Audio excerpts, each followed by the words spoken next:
How y'all doing out there? What's happening? For reading, they're gonna be about how Oprah got her ninja wake up call from Cindy Crawford's whiteness. Cindy Crawford came out and went after Oprah for body shaming when she was a teenage model and said that had this old video when Cindy Crawford got real white on her and said, "See how you talked about my body on the show." Now the interesting thing is how Oprah and gone after Michael Jackson, who's been deceased since 2009. 14 years later, and she won't let that man rest in peace. So when you touch on some old sparks, Michael's got to be smiling, looking at her, going through this. Cindy Crawford, now the video gotten deleted because Oprah didn't want that lash. Oprah was getting that backlash. Cindy Crawford come out and say, "You see how you put me on the spot?" Well, let's be realistic. Cindy Crawford was an attractive young woman.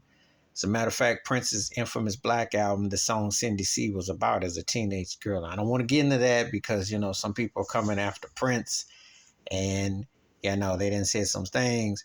He wrote that song back then. People didn't always think like they do now. You're a model. She was in Playboy. She did a lot of stuff. She was married Richard Gere, etc.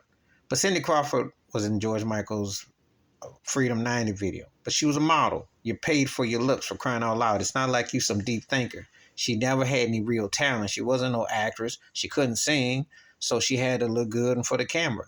So it's not like, but she showed how white she is. She pulled another stunt on something. I can't think of it right now, but she pulled her whiteness out on Oprah to print.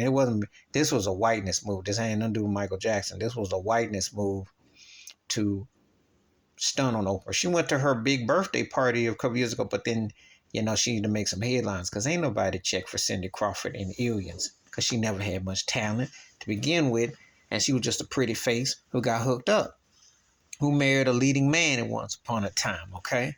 So, but they just let you know that, hey, they still can, they'll throw their whiteness at you. And that's what Cindy Crawford did to Oprah. I ain't mad because Oprah is fraudulent and full of it. But this just goes to show you that you ain't as accepted as you think. I can always pull pull a card out on you and make it flip. Please hit like, subscribe, welcome thoughts, comments. And I do respond. Thank you. Wash your hands. Keep your mind clear. Watch out for nothing. Share it if you're liking them out. Peace.